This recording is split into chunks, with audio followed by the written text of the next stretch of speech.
welcome to the Talk Film Society podcast. I am your co-host for this season of shows covering awards season 2024. I'm Marcelo Pica, and with me, as always, the other co-host of this show, Siobhan Irving. Hello, Siobhan. I am Siobhan Irving. Hello, everybody. Hey. Hey. All right, so we're back. I hope everybody has been enjoying this season so far. 4 episodes out now. Some great guests, some great talk, some great discussion. I think the last time we recorded was back like 2 weeks ago. I think, Siobhan, right? Yeah, it's been a little bit since we had them backed up there for a while. Yeah. And they're all out. We had a big explosive week releasing 3 episodes at once. Yeah. I mean, in total, 4 episodes in 1 week from... Holy hell. The Friday, the first one dropped through next Friday. It was 4 total. Anyway, go to talkfilmsociety.com/TFSPod to catch up, to listen to all those episodes, if you haven't already. And also, hey, I'll say this up top. If you don't know about the Talk Film Society Awards, learn about them by going to this link that I'm going to tell you. All right, it's talkfilmsociety.com/TFS Awards. TFS Awards. All right, go there, learn about the Talk Film Society Awards, vote now because hey, I'm making this announcement. Voting will be extended for at least another week. For various reasons. So I think originally I put down January 20th is the deadline for first round voting, but let's extend that at least another week. So the 27th. And we'll see how much longer I extend it. But yeah, vote for the best of 2024. Make your voice heard. Over at talkfilmsociety.com. Yeah. /TFS Awards. Make your voice heard. And we'll talk about the nominees. We'll talk about the winners in the future. That's it up top. What else has happened in the last 2 weeks, Siobhan? What? Yeah. Where are we going? Where are we going? Where are we going with this? Okay, look.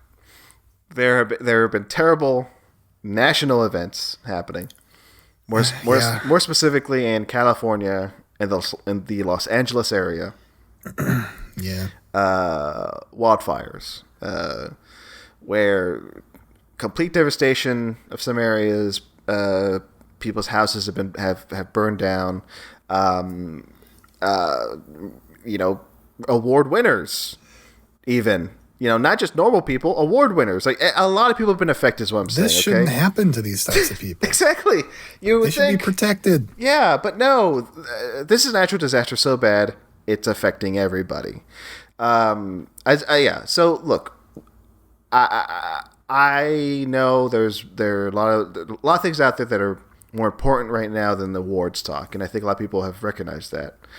But we're here just to maybe keep your mind off things and maybe entertain you for 2 hours or 3 hours or 4 hours, how long this episode is. Yeah. I'll admit, like this whole deal has like put everything into perspective a little bit and been like, oh boy, like I kind of don't want to do this anymore right now. Yeah. Like it's just cast a big shade bummer over this, and that's the least of the things it's doing. It's like it's doing significantly worse to the people that are there, but it's still fun to continue doing the show. Like there's no reason not to.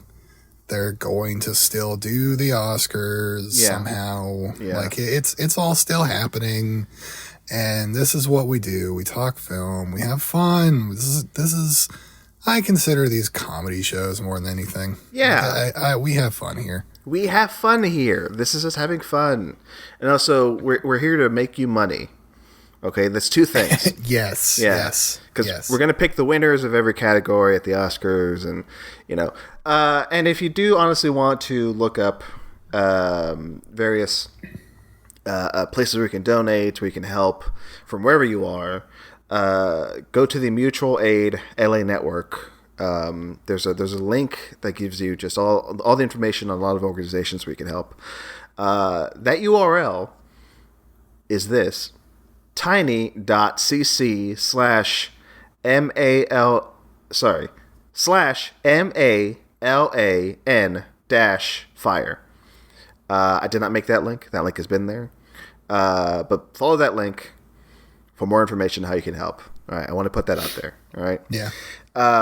Again, tiny.cc/MALAN-fire. But yeah. So yeah, we're here to talk award season. We're not going to do the news really because it's. No. We should just move on and kind of just say, hey, if I was waiting to see what was going to happen this week. We're recording this on January 15th. Okay. So far, there's still some fires out there in LA. People are still recovering from last week's fires. But yeah, like Siobhan was saying, the Oscars are still going to happen. We'll see how things are different this year, how things will change, because there has to be some acknowledgement of what's been happening the last few weeks. We'll see, okay? But they pushed back the nominations. It was supposed to be this Friday. Then they moved it to Sunday. Now it's, I think, the 23rd. That's next Thursday. But we'll see. We'll see what happens with the Oscars, okay? But for this episode, yeah, we're talking the best in film of 2024, okay? Not so much, the Oscar race, although maybe by the end of the show we'll talk some about the Oscar race. But yeah, that's it, right, Siobhan? I think well, no, of course not, Marcelo. We have every single week, we have special topics that we cover, right? Yes, we have special topics. Oh yeah, that's right. This week, hey, if you haven't caught on already, this week's topics, this week's categories are this: best score and best sound. We may also talk about best song. So, wow. Three things that go hand in hand. You can't have sound without having, or you can't have two of those without having sound. Exactly. Yeah. You just can't. Yeah. So in pairing these categories this season, because this season is different from the other seasons, we're doing pairs so far. Like we've done the two supporting actor and actress categories. We've done costume design and hair and makeup. Makeup and hairstyling. Yes. Yeah. And the other one, which I'm forgetting now. But yeah, this pair makes sense. Sound, song, and score. Score, yes, score. Of course. Mainly score. I wrote down song. I'll name one or two, but specifically it's sound and score. Okay. All right. Is that okay with you, Siobhan? I suppose so. Yeah. All right. So that's coming up. That's about right. So yeah. So that's coming up later. The best sound and scores of 2024. All right, so that's who we are. That's the news. Those are the categories we're covering. What's next? Is it time to discuss what is it that we've been watching? Sure, I think so. All right. Oh, and the BAFTA nominations happened. What have we been watching? Yeah. Okay, so here we go. So who goes first? Because in this segment we just talk about the films we've watched recently. You go first. All right. I have a few to talk about. All right. Yeah. I like this. I should maybe save these for later, but no, I just want to get through these. No, Marcelo, you've been pretty chaste this season. You've been giving us like one. And like, I need more from you. How about I give you 3? Holy shit. Okay. Because I had quite the weekend. I am leaking right now. The Room Next Door. The new What about it? The new Pedro Almodovar movie. Whoa, okay. Yeah. Starring Julianne Moore, starring Tilda Swinton. I believe this won the Golden Lion Award last year. which previous Golden Lion Award winner was Joker. So wow, yeah, yes, it won. Good footsteps. Yeah, it won the Golden Lion. I'm looking at the list of other Golden Lion Award winners. Poor Things. All the Beauty and the Bloodshed. Amazing. Oh, wow. Nomadland. So just a few winners. Wow, so occasionally they'll win Best Picture. Yeah, occasionally. So you never know. The Shape of Water was another winner. But yeah. Like 2 out of 6? Like, that's crazy. Yeah. So The Room Next Door I was hyped for. And then having seen it, I'm like, yes. I can see why this is, not a name that's been tossed around in like awards talk. But I think it's very good though. It's Pedro Almodovar's first English language narrative film debut. Yes, Julianne Moore. Yeah, the prospect of seeing Julianne Moore in a Pedro Almodovar movie has me pretty juiced, I gotta say. Yeah, I think if you are a fan of Pedro Almodovar, if you are a fan of his tone, of his cinematography, like the use of the color red, it's like everything you've seen before in his films, you see that here. I liked it a lot. The performances are great. I actually need to go through and maybe add some performances and some other things to my list of categories of the best of 2024. But yeah, I know it's in like limited release now. Like hopefully it'll get on a streaming service because apparently it's a Warner Brothers picture, so it might end up on Max. Okay. Would you not? You're calling it a 2024 movie, though?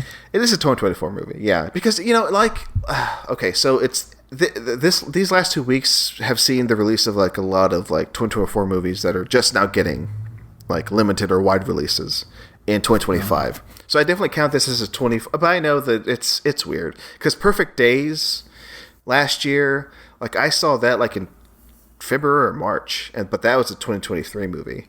Same thing with this is not so much like a Robot Dreams situation where Robot Dreams came out like in June, and that was nominated for an Oscar the previous year.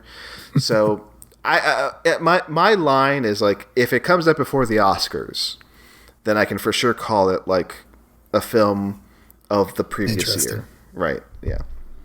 Yeah, so for me, I'm adding this to my best of 2024 list. I'm not going to say how high or where it's going to end up. I'll maybe talk about that later. So that's one movie I saw. Let's go to the next one, all right? Next big movie I saw. The Last Showgirl. Okay. Oh, wow, you saw it. Yeah, so this has been getting acclaim, specifically for Pamela Anderson's performance as the titular Last Showgirl. But I also have to highlight, I like this movie a lot. And I like the cast. I like the ensemble. Because not only is Pamela Anderson really good in this, Dave Bautista is good. I can never say her name. Kernan Shipka from Mad Men. Like, she is good. Yeah. Billy Lord is in it. She is good. And I gotta say, Brenda Song is also good. I gotta say, though, a lot of people have been shaking their heads when this person's name has been popping up in the Best Supporting Actress category. Jamie Lee Curtis. I think she's good. And I can see why she's getting nominated. It's a very, I can't describe it without giving it away, but Siobhan, I hope you see this movie. I think you might like it. But you'll see why Jamie Lee Curtis is like getting awards attention, because like she does certain things in this movie that you're like, huh. I'm surprised she's doing it, but also it makes a lot of sense. I'll just say this: it kind of calls back to her like sexy performances, like True Lies, like ooh, yeah. So I'll just say that like it's kind of like a hey, I still got it sort of thing, which is kind of interesting to see in this movie, especially because this movie is about like kind of aging out, like just it's sort of like The Substance. Like, hey, I'm still important. I still matter. These things are important to me. I'm not going to like vanish. So I like the movie overall. And I'll say this: the cinematography is good. Specifically, one person in the Discord, in the Talk Film Society Discord, which I don't know how this person got into this Discord. I don't know how I got into this Discord.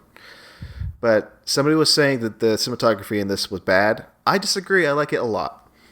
It was shot on, I think, 16mm film. And I think it purposefully is kind of hard to look at times because it's supposed to have this really retro 70s feel.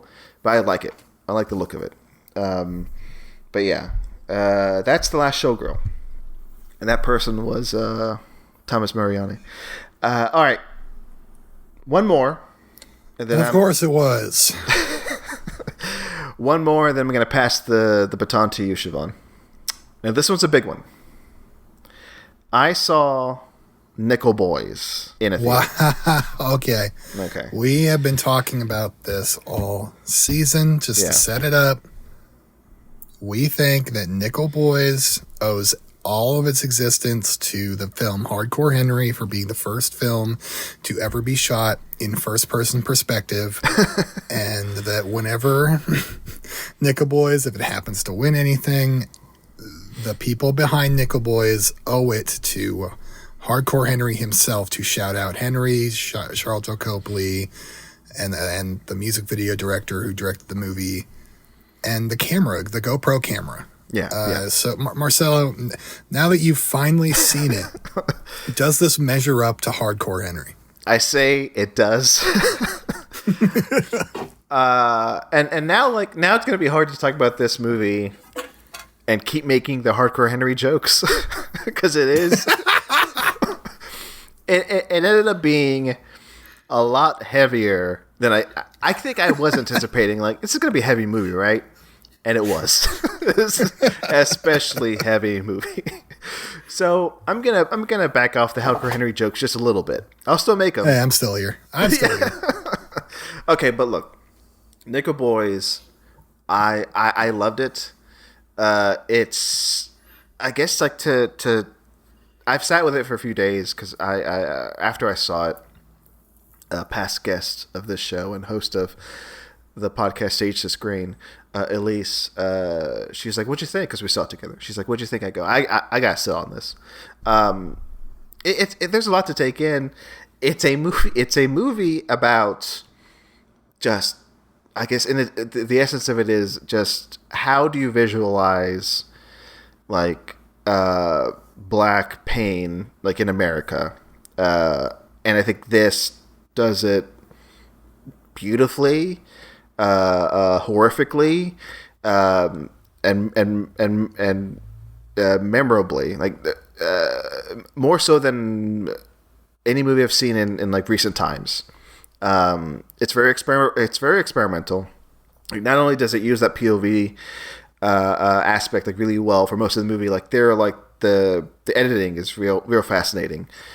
Like what it cuts to, like it breaks out of the POV moments, and it breaks to like newsreel footage of what's happening at the time, and like other footage, and I dare say I can compare this to like David Lynch at times, and how it uses the sound and images to kind of create just a nightmare. But yeah, I mean, yeah, there's a lot going on in this movie. I can see why it's getting nominations in like directing and cinematography. And I say it's well deserved because it's definitely a harrowing experience. So Nickel Boys, aka Hardcore Henry 2, it's great. I hope people get to see it, and I hope it gets some nominations down the line as we continue award season 2024. But that's a big one. I'm glad I saw that. I'm glad I crossed it off the list. But yeah, those were my three big movies I saw over the last weekend. So that is what is it that I've been watching. Fantastic stuff, Mr. Pico. I'm glad you saw Nickel Boys finally. That almost fully closes a loop on this show. I have to see it as well, but I mean, God knows when that'll be. But yeah, I like what you said about it. I'm very interested. Yeah. I'm more interested than I was before. So yeah, I guess I Siobhan, will. hey, I got a question. Oh, well. Before I say anything else, yeah. Okay. What is it that you've been watching? Oh, geez, I thought you'd never ask. Marcelo, very quickly. Hurry up. Nikki Glazer at the Golden Globes, she made a joke. If you're watching this on Paramount Plus, remember to cancel your 7-day free trial. I did do that, but before I did, I watched Smile 2, which I was really excited about. I loved the first one, and I loved this one. Very good movie. Nice. Very fun horror movie. Fun, depressing horror movie. Not quite as cruel and brutal as the first, but still very fucked up, and loved the look of it. Loved the fashion and all that stuff. Like, I probably would have brought it up for costume design. They went there, and I'm really glad they did.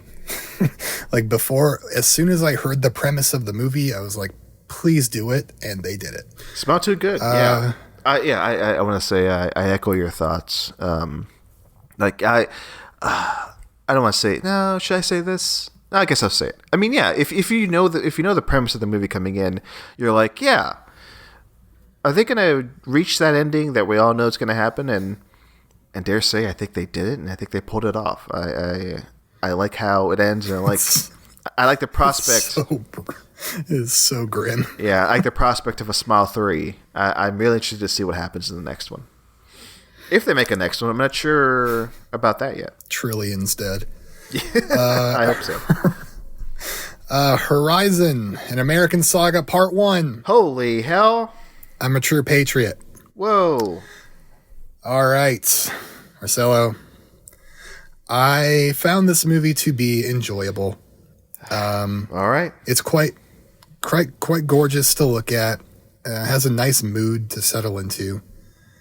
I wish it had a little bit more of an edge, which it just doesn't really have. It just kind of is what it is. Right.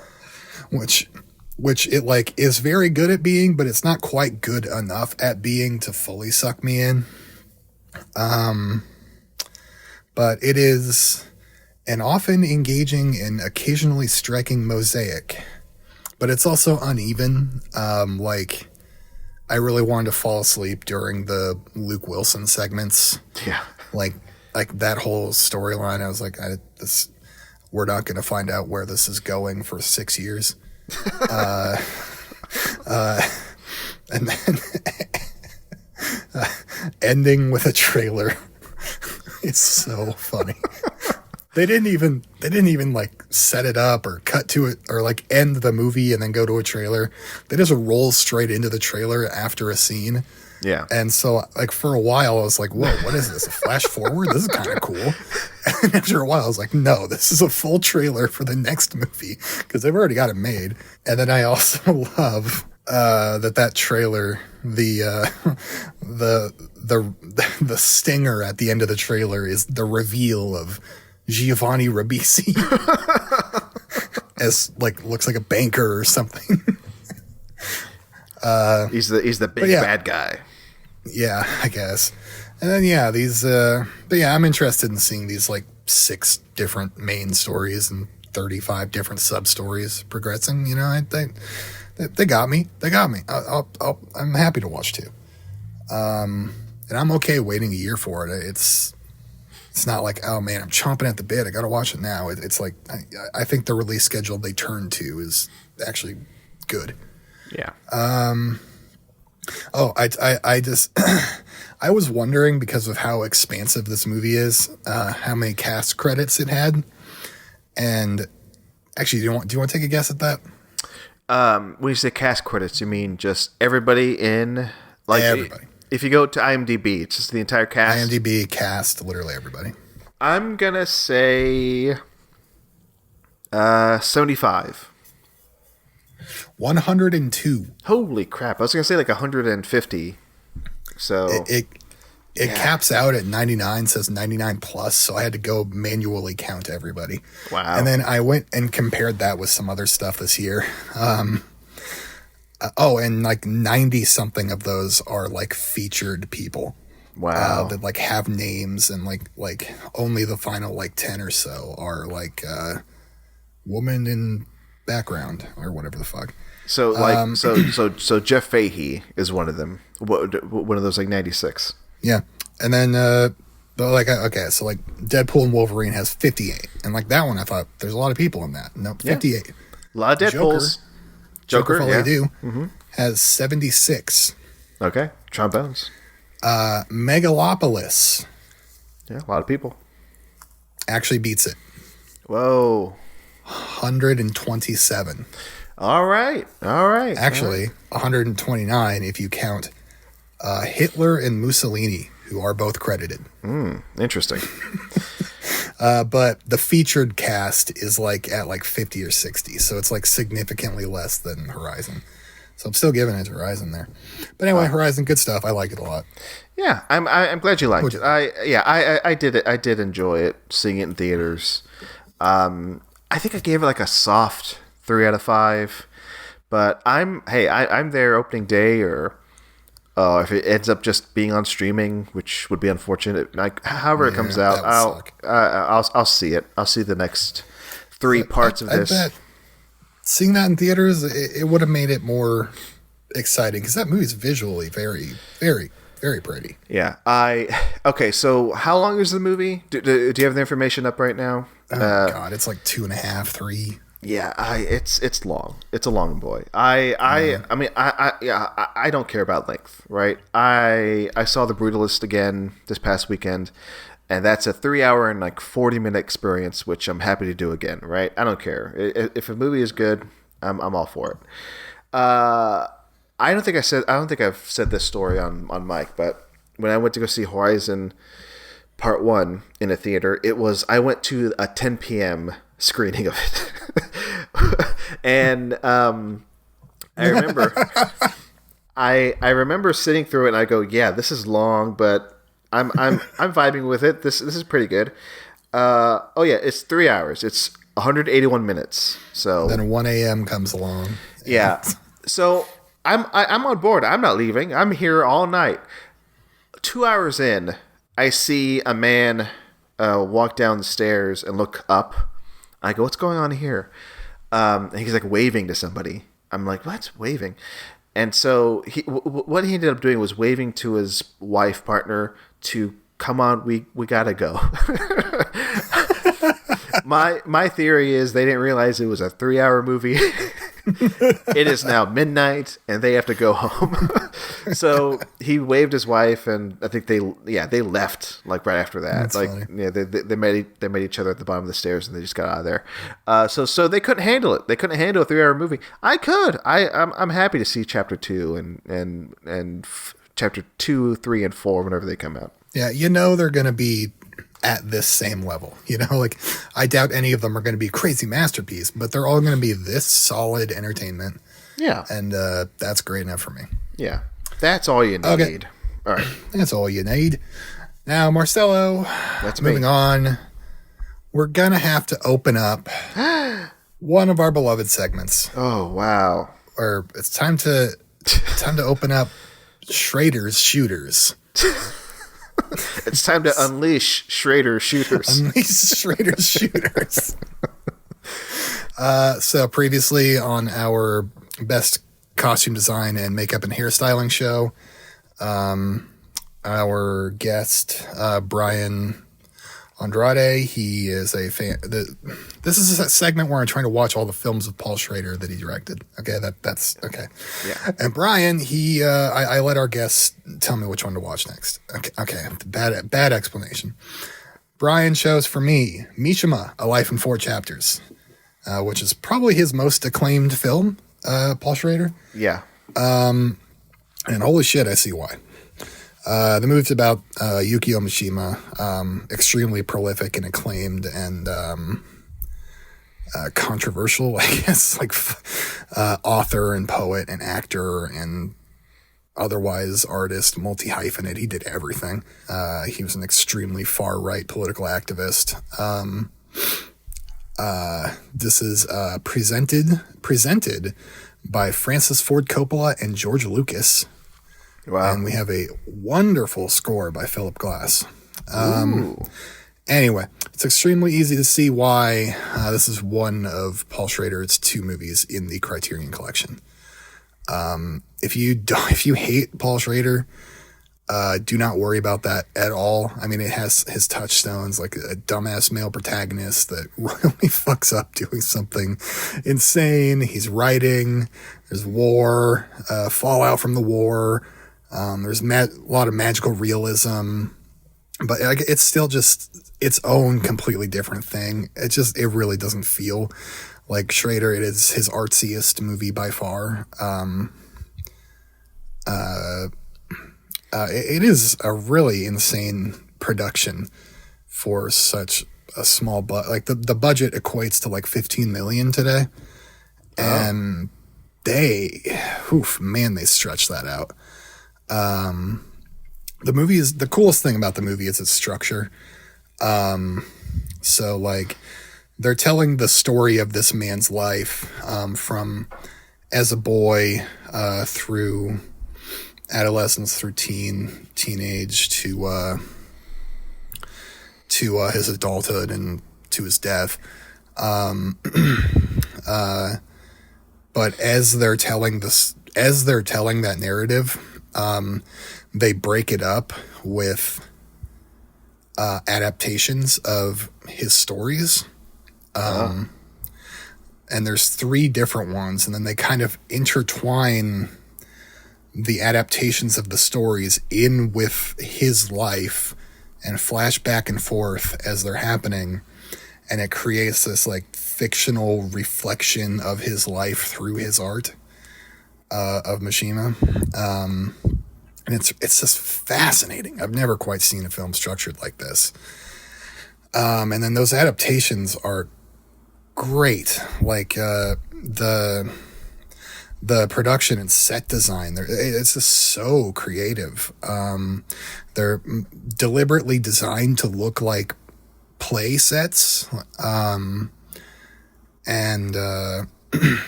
like they're just so fun to look at and really dynamic, changing all the time.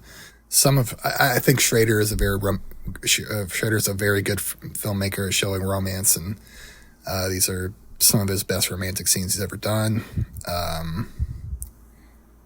And the movie is not even 2 hours, and like it is like it feels like this grand epic, and it's under 2 hours. It's like 150 or something. Like it is a hell of a thing. Like this movie is amazing. One of Schrader's best, possibly his best. I understand why people call it his best. It's brilliant.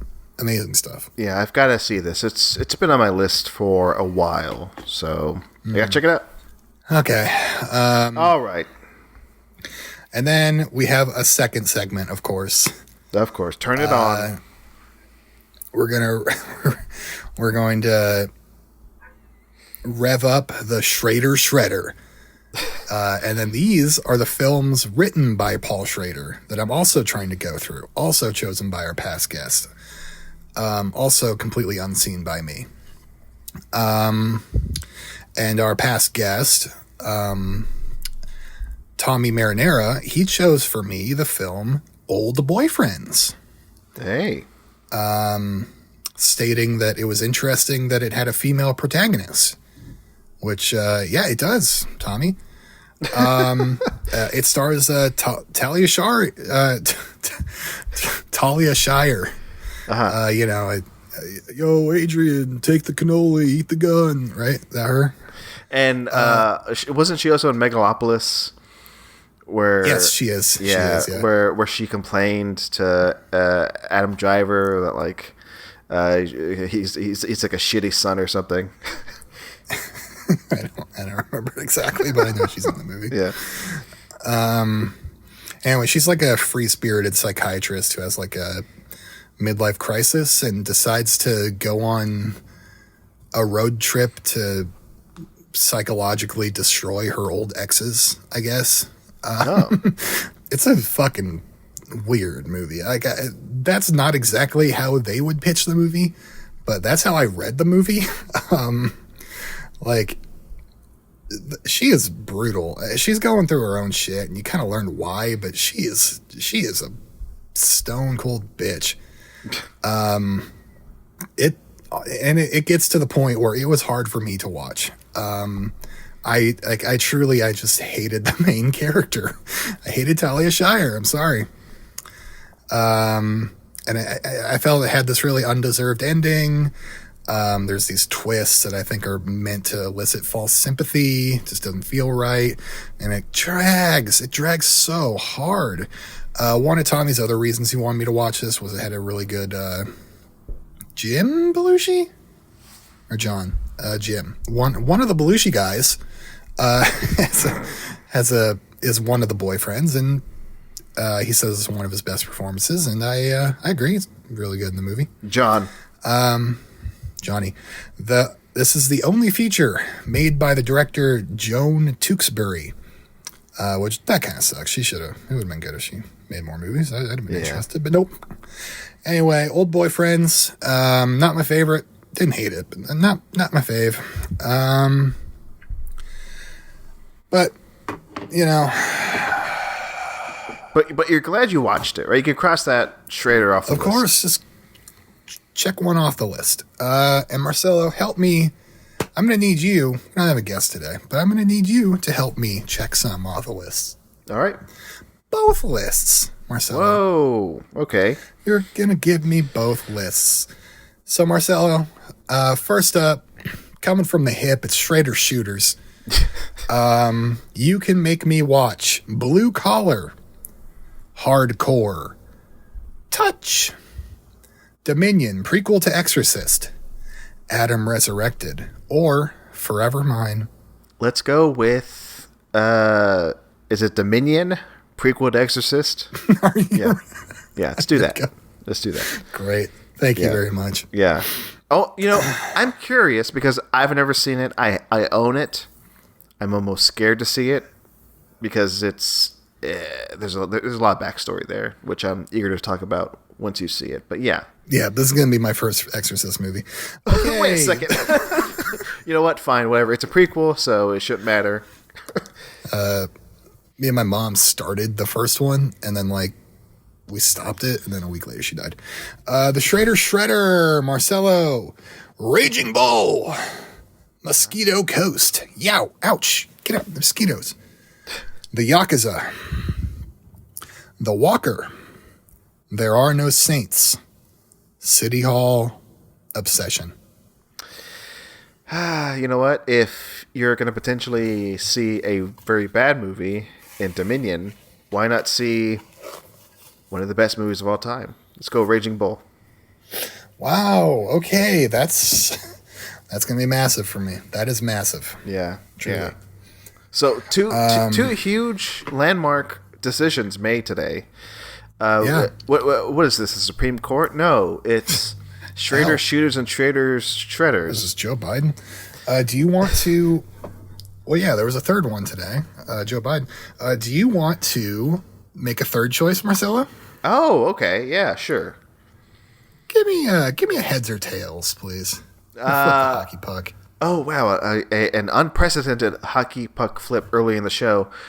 I'll say, you know what? In tribute to Sonic the Hedgehog 3, now in theaters, let's go Tails. Okay. It's heads, Marcelo. Oh, wow. Which means I choose. Okay. All right. I choose the era that our next edition of Stonewatch comes from. That's right, Stonewatch is back, baby. Wow, you can't keep a stone down. You can't. Rolling times a stone. Mm-hmm. Now, I mean, you learned that from A Complete Unknown, didn't you? Now, I'm going to choose from. I've got these two box sets here, or it's one box set split into two parts. I'm going from the 93 to 2004 collection. Marcelo, you got to choose the movie though. Okay. So this is a late era Stone. I mean, at this point, like mid era, I guess. Yeah. Although what's Heaven and Earth? Okay, keep going. Come on. No. Shut up. Yeah, keep going. Heaven and Earth. U-Turn. Any Given Sunday. You know what? I say U-Turn. Marcelo, thank you. I've been wanting to watch that for so goddamn long. Because who's in that? Is that Jennifer Lopez? Oh, yeah, all the people. Yeah, I'll look it up. U-Turn. I think Sean Penn's in it. You got Sean Penn, Jennifer Lopez, Nick Nolte, Powers Booth, Joaquin Phoenix, Claire Danes, Billy Bob Thornton, John Voight. What a cast. Wow. Cinematography by Robert Richardson. Whoa. That is crazy. That is freaking crazy. Fucking fucko nutso. Yeah, so all right, Marcelo. Hopefully you like that. Thank you for that, Marcelo. That, no problem. I believe, ends my 3 segments. Whoa. So that is it that you've been watching? Unless we can make a 4th segment, like the McTiernan tourney or something. Michael Mann's Men. Yeah, Michael's Men. Yeah, Michael's Men. Okay, moving on. What's next, Marcelo? What? Marcelo? Did you just portmanteau Marcelo and Prosecco together? That's right, Siobhan. I don't even know. What's next is the categories. Oh. This week, like I said in the intro, best sound, best score, and some best songs. So 3, but really we're focusing on 2. The best song is a bonus. Yeah, best song is an afterthought. Who cares? It's a bonus. All right. I suggest we do best sound first, and then score. Then I think we're going to sprinkle in some songs in the score section. Yeah, best sound first. But who goes first is the question. Hockey puck? Hockey puck it up. Okay. I'll take heads. All right. So your tails again. All right. In tribute to Sonic the Hedgehog 3 now in theaters, I will take tails once again. Yes. Tommy made this joke last week as well. Yeah, I know. Sorry to say, Marcelo. It's heads. It's heads. So you decide if you go first or second. That is true. I'm just going to go first because I think my list sucks. Okay. All right. Best sound. Honorable mention, Trap. I don't know. I don't remember. It's just like they mixed a concert in the background, and that's kind of impressive. Yeah. Okay, number 5. Conclave. And this one I do remember. It's a bunch of guys, skittering about, whispering, having conversations in the background. You can hear little bits of them, and they do a really good job of, like, if they're far in the background and they're talking, it sounds like they're far in the background and talking, and then, like, you know what I mean, like they convey distance through sound or whatever. And then, like, that little clinking of the thing they put the votes into, that was always really fun to hear. Yeah. And that explosion, holy shit. Yeah. Great stuff, honestly. Conclave. Really well measured. Number 4, Alien Romulus. Hey. Ooh, scary alien. Number 3, Cuckoo. Hey, this is for one effect. I talked about the effect a little bit when I mentioned that I saw this movie, but that effect of, like, I guess it's supposed to be bird sounds. I don't know. That effect is amazing, and the sound of it is great. It's good. It's good stuff. I don't know, that is really stuck in my brain. Number 2, Challengers. Hey. That's great sound. That is amazing sound. Just ping pong, bing bong, tennis. It's perfect. Squeaking of the shoes. The squeaking of the mattress springs. Number 1, Janet Planet, which I mentioned a few times this award season. It is one of the films from this year that is in my heart. It's a really gentle soundscape that it creates. Just the wind blowing through the trees, a child walking through the leaves and crinkling them up. Yeah, just really gentle. The film, I mentioned this already, but the film tries to, on a previous episode, but the film, like, really tries to capture, like, late summer vibes, and they get that through the sound as well. Janet Planet. Number 1. Fantastic list. And there's a lot of soft talking in the movie as well, and it's just really gentle, really gentle. I gotta see this movie. It's on like Max or something, right? I believe that's how I watched it. Yeah, I'll check it out. All right, sound. I have honorable mentions in a top 5. So if you'll indulge me, Siobhan. Please, sir. All right. I just thought of one just as you were talking. I'm like, oh, I forgot one. Here's the one I forgot until just now. Blink Twice. Now, this might be, this might be the only mention of this movie this season for me. I think it will be. I can't think of any other category, and it's not even on the list. It's an honorable mention, but it's a special recognition like mention because I have my issues with that movie, but I think it's effective in certain areas, and I think the sound is one.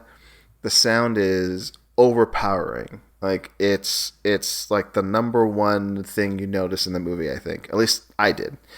And I think with good reason, not to spoil the movie, but in the end, you'll see why that the sound is important in Blink Twice. It's not the most important thing, but it's a very important aspect in the movie. So that's honorable mention. Another honorable mention is The Beast. Some good effects there, especially some screaming in The Beast. I need to see that. Another one is Mads, a zombie movie that's on Shudder. Has some good sound effects because it's one of those one-take horror movies, and they play around with sound a lot, so I think it works. And my final honorable mention is Nickel Boys, which I previously mentioned. It's really effective in how it uses the POV and how it uses sound in that POV. Because it's like you're witnessing this movie through the eyes of a person, and you hear everything around you like you're that person. So it plays with sound pretty well.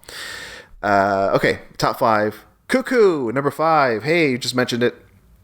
I love that bird sound, and seeing it in the theater was great because it really just was horrible to listen to. the one sound noise that the monster makes vibrated the whole theater. Yeah, so much so that the person next to me had to cover her ears because it was so intense. But yeah, I love when a horror movie has a particular sound that's so distinct and so irritating that it plays into, like, yeah, we're watching a monster like screech. Of course, it's terrible. So that's number 5. Number 4, hey, Challengers. You're right, Siobhan. Great sound. Those grunts, the footsteps on the tennis court, and also the soundtrack in the back. I mean, it's all the mix of it. Like the mix of the score is like fucking bang. Yeah, they really get that. So all of it is solid. That's my number 4. Number 3, Furiosa.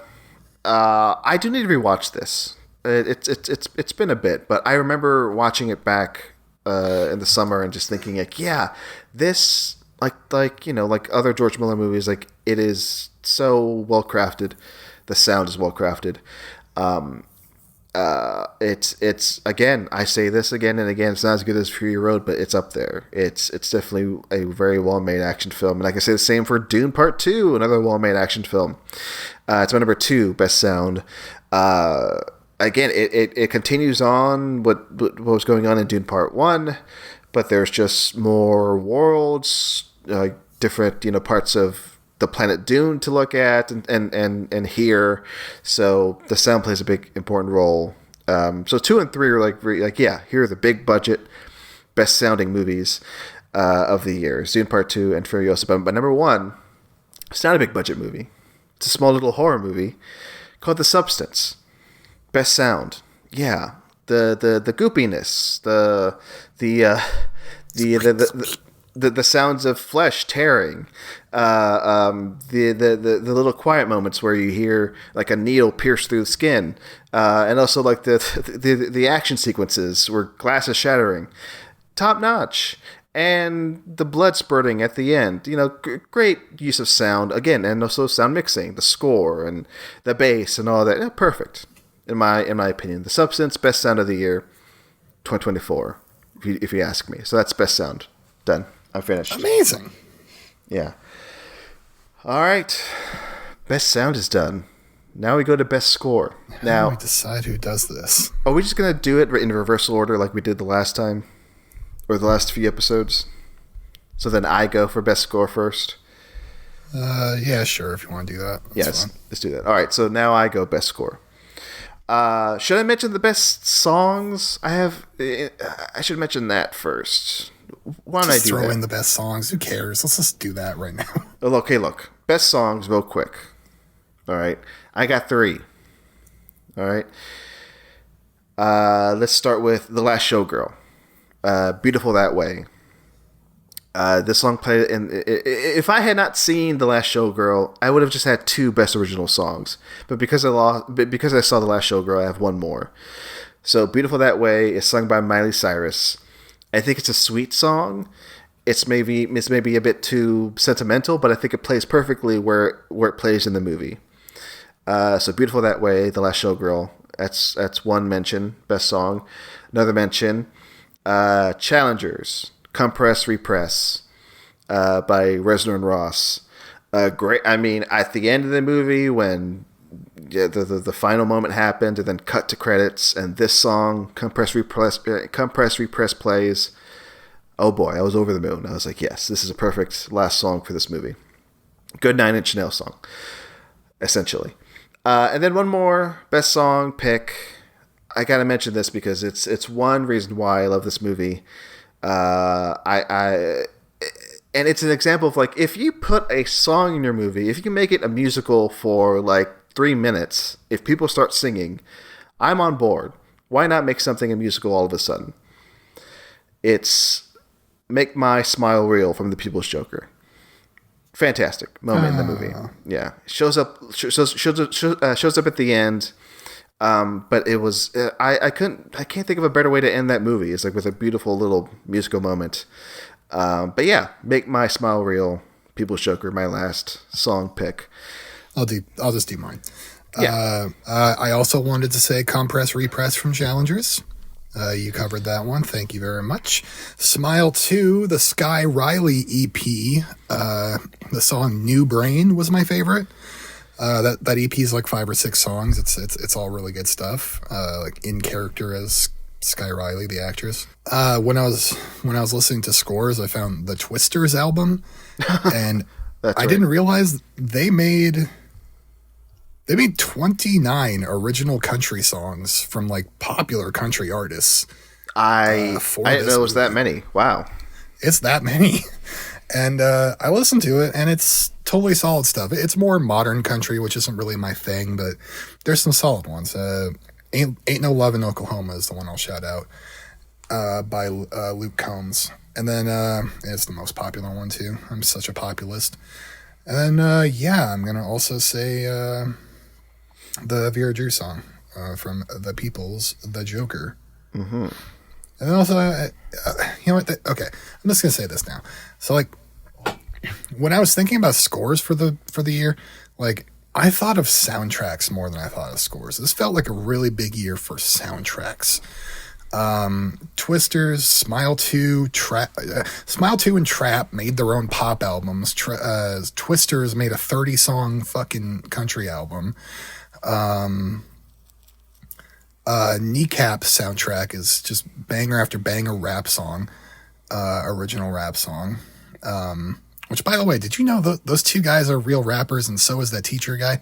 Yes, yeah, Kneecap, like, they're like a real group. I had no clue. Yeah. And then like you've got the music of Wicked, which I'm sure is on the radio.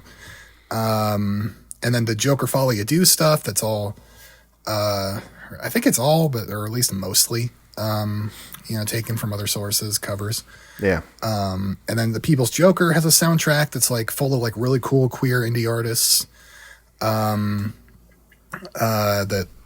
Underground stuff like put together on no budget. Like this was just a very big soundtrack year as opposed to score year in my mind. But way more than in recent memory. But oh yeah, sure. And for best original song, I'll say HOOD from Kneecap. There you go. Oh, so perfect. I guess I have 5. There you go. Fantastic picks, Siobhan, for best song. And now, hey, I'll go through my best score picks. And hey, I think Siobhan did this too. I'm going to play some samples. I'm going to play some clips from the top five. I love this. We didn't do it last year. I love doing it. So yeah, for the top five, I have clips, but I'll just breeze through the honorable mentions, which it's a decent sized list of honorable mentions. Bad Boys, Ride or Die, solid. I think I didn't write down who. I think it's Lauren Balfe, who did the Mission Impossible, the more recent Mission Impossible scores. A lot of like Mission Impossible fallout in Bad Boys, Ride or Die, score wise, which I'm like, yeah, perfect. You know, one of the best action film scores of the last like 20 years. Like, why not replicate that in Bad Boys, Ride or Die? Cuckoo was solid. Baby Girl, solid. Love Lies Bleeding, Furiosa, and hey, the last Showgirl score, solid. So all of those are my honorable mentions. Now for my top five. Number 5, Dune Part 2, Hans Zimmer. Let's just play some of Kiss the Ring by Hans Zimmer from the Dune Part 2 soundtrack.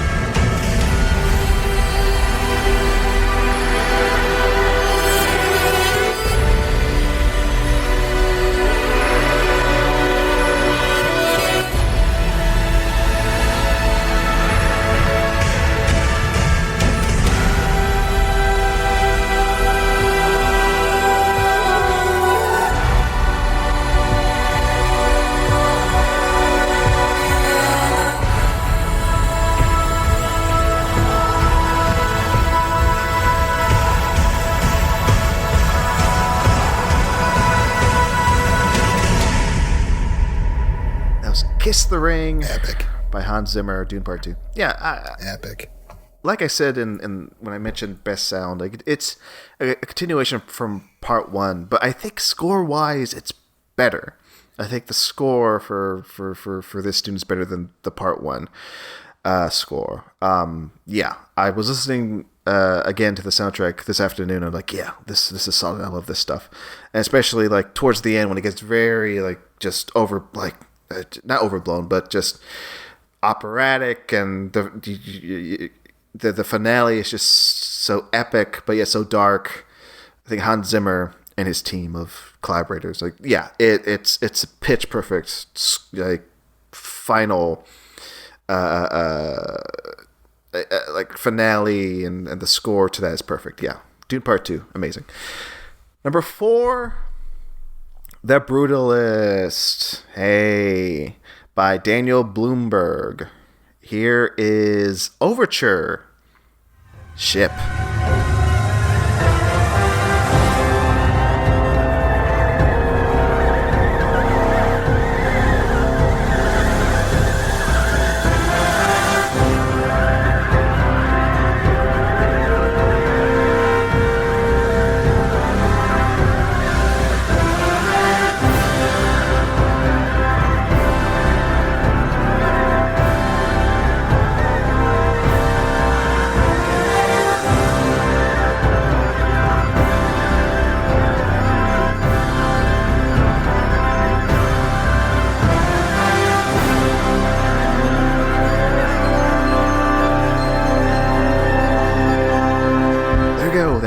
Overture, Ship, from The Brutalist.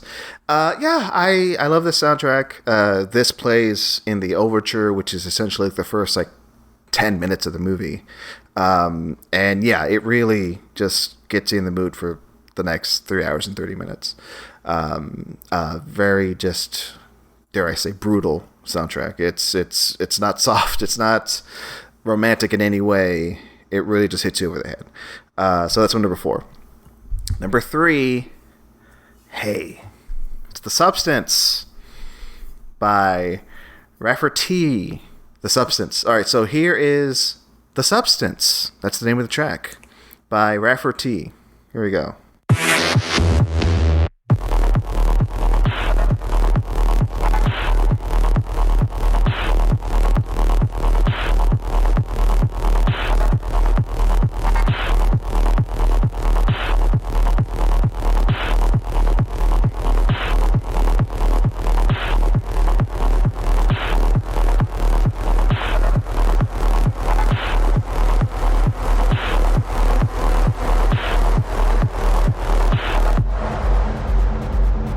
there's the substance.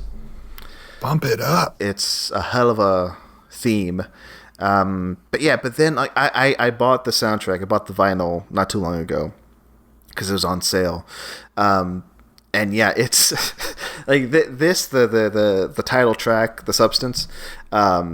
It's maybe the only track on the soundtrack that's like just fully formed, and then the rest is just like just horror, just disparate. It's like there are no other themes. It's just like and I was playing it, and former guest of this show, host of Stage to Screen, Elise, she was listening to it. She goes, "This sounds terrifying."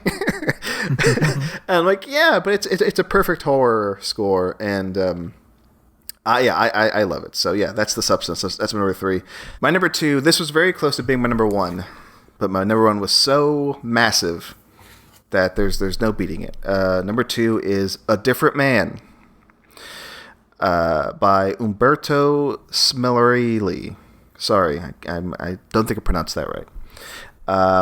But yeah, this is A Different Man main theme. Let's hear it here on the Talk from Society podcast.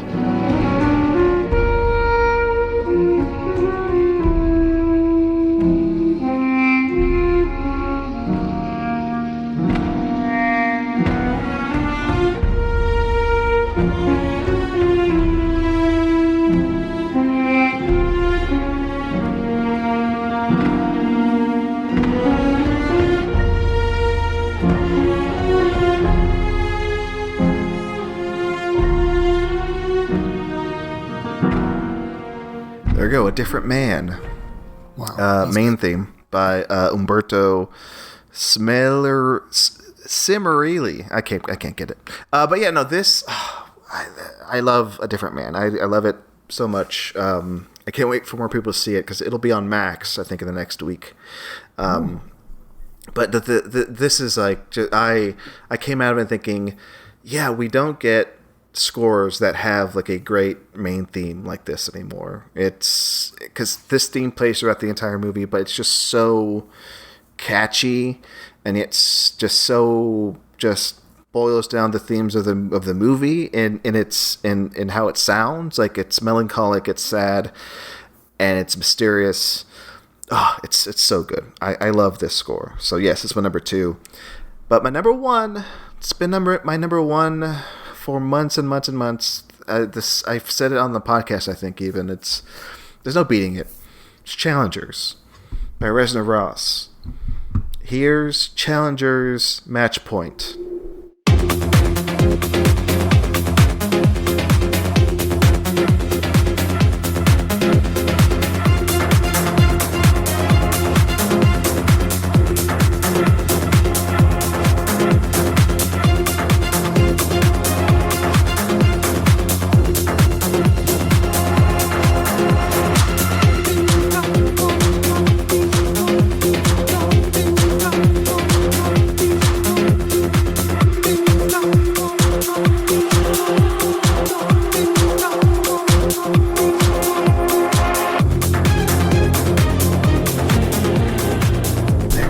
Some of Challenger's Match Point.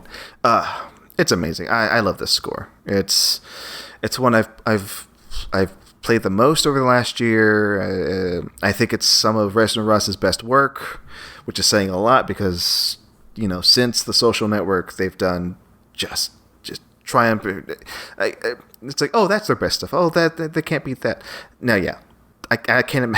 I say this now, but then like in a year or two, they'll be like, "Hey, here's another amazing score." But I'm like, "Yeah, how can they beat this?" I think this is another like generational thing.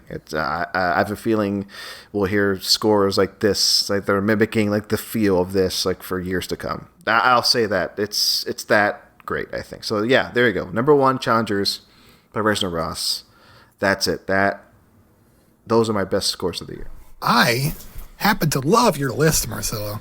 Thanks, Siobhan. What if you said you hated it? Thank you for sharing it. No, I would never, unless I meant it. All right, gotcha. Now, Siobhan, I think it's time. I think it's time you reveal your best. Would like to hear mine? Yeah, I kind of want to now after I went through mine and played clips. I kind of want to hear what your favorite scores, what your best scores of 2024. are. Oh, that's so nice of you. That's so nice of you. All right, Marcelo, the way I choose my scores, of course, is like throughout the year. I don't know, not too many ever tend to stick in my head, but except for, maybe a couple on here. But so I basically just spent the last week cramming in scores whenever I could.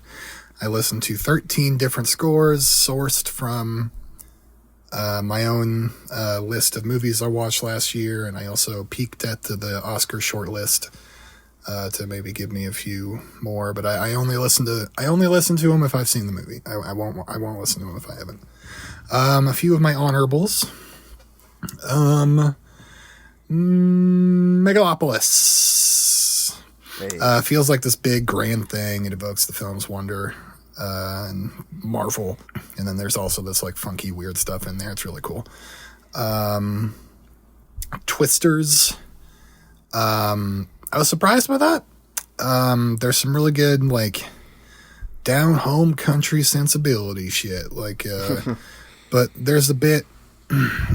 It goes on too long with the orchestral score, and I was kind of begging to get back to that twang ass guitar and the fiddles and stuff. That there just wasn't enough of it. But that stuff, when it is there, is really great.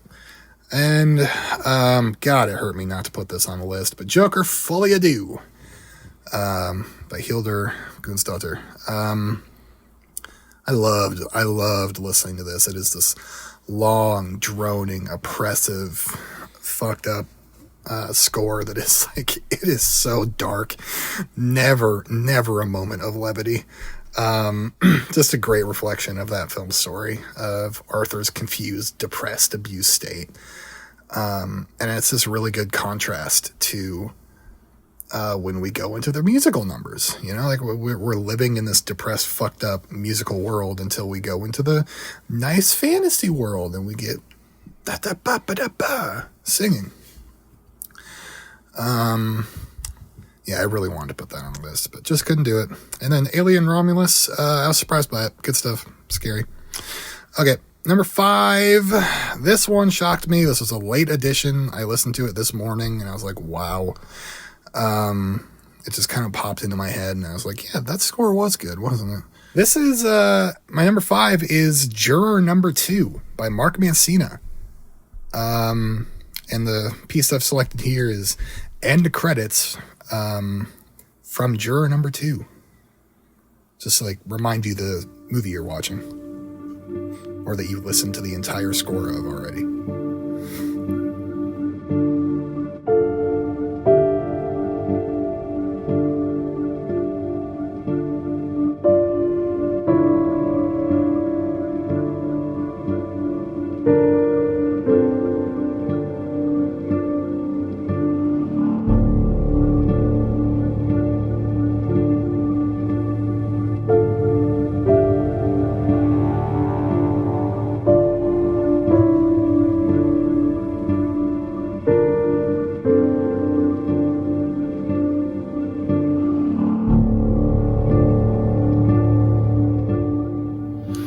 Stuff, isn't it? It's good. It's just like, yeah, it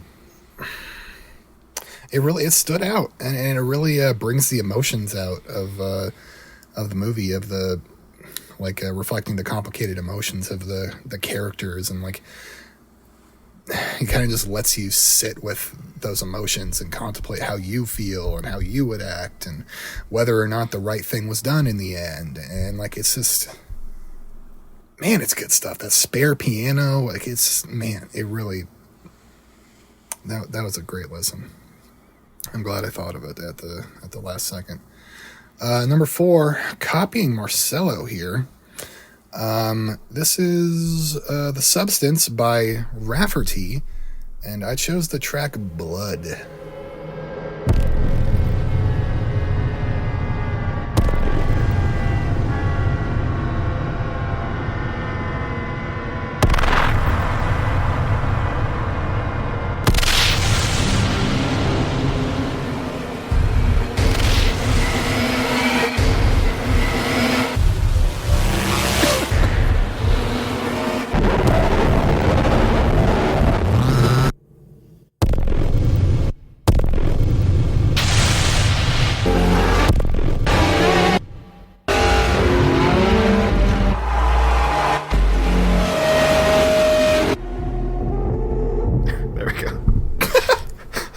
Yeah, so you chose like the one listenable song from the movie. Right. I went for representing what the soundtrack is, which is just this weird electronic shit. There's lots of strings in other songs that is just like it can be really like pumpy, but it's like fucking scary. Yeah. Random screeches and scratches and constant shifts, throwing you off. The movie freaked me, or the soundtrack freaked me out more than the movie ever did. Like listening to this soundtrack isolated, like it was a cool experience. Yeah, great stuff from Rafferty. Number 3, Marcelo, you're gonna help me decide here if this is a cheat or not. Okay. I picked Kneecap. Now there is score, and then there's also soundtrack. So but all of it feels like it's the same thing to me. Like the music is that movie. The music is tied into that movie. Whenever they're rapping, it is tied into the story of that movie. Mm-hmm. And it is like the background music too. Like it what do you think? Like, should I pick one of the score picks, or I brought 2 different choices here? Just for the sake of best score versus like best song. Yeah, the score pick, yeah. All right, Kneecap, composed by Mikey J, who I'm gonna assume is the teacher in the movie. Here's Johnny. Civil Rights.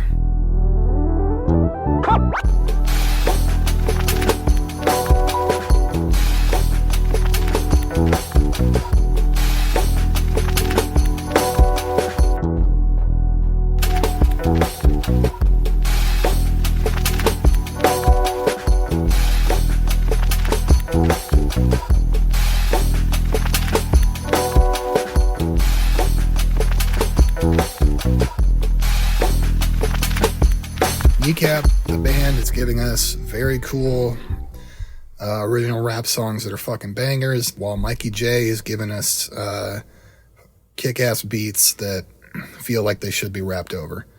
It's got very cool influences. It's a very classic old school hip-hop beats.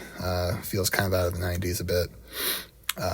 But then there's also plenty of fresh club sounds. But yeah, I just the beats on that record are fucking great. Like it's a cool score. Like yeah, it's rare. It's rare that you get a score like that. You know, like it's like an electronic like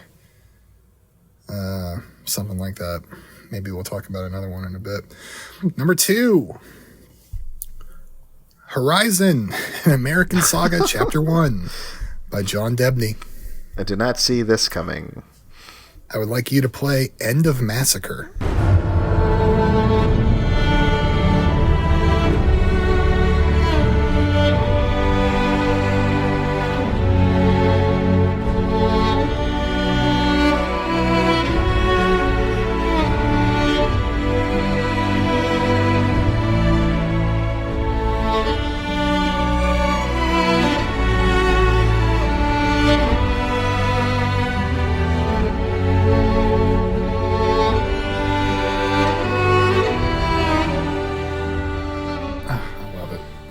Making good me stuff. It's taking me far away. Taking you out to that good old fashioned Western stuff.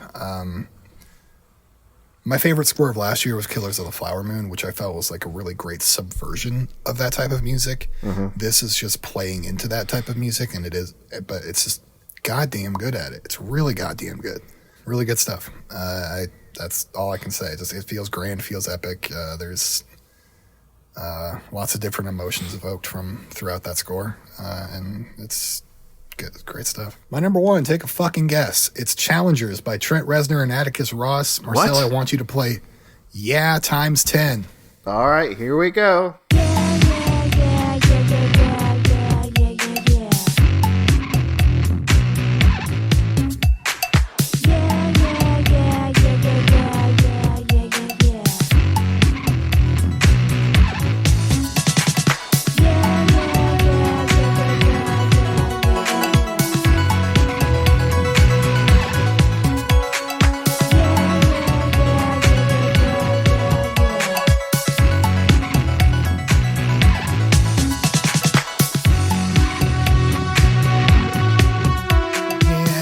Yeah. Obviously, the best score of the fucking year. It's not. Come on. It's this crazy, surprising, pulse-pounding beats score the action of both kinds. Wink, wink. Perfectly. Just inspired, great stuff. Perfect for the film. Makes the film. God. Obviously, number one of the year.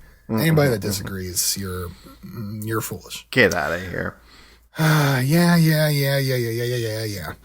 Go ahead, Marcelo, and I think are we, what? Yeah, is that it? I think, first and foremost, I'll say, Siobhan, great list. I mean, I didn't see some of those coming, but I'm glad I did hear them. Because that juror number 2 score, you just reminded me, so spot on in capturing that feeling in that movie. And I didn't expect Horizon Part 1 to show up, but hey, if anything, that movie does get that Western vibe right, and that score plays into it, so good job. Yeah. All right. Thank you, Marcelo. Thank you, sir. And I think that does it. I think that's the show, because we have nothing... Wait a second. That does it for us. That does it for us and for the show. So go to talkfilmsociety.com. Nope. Not quite the show, Marcelo. I'm sorry. Yeah.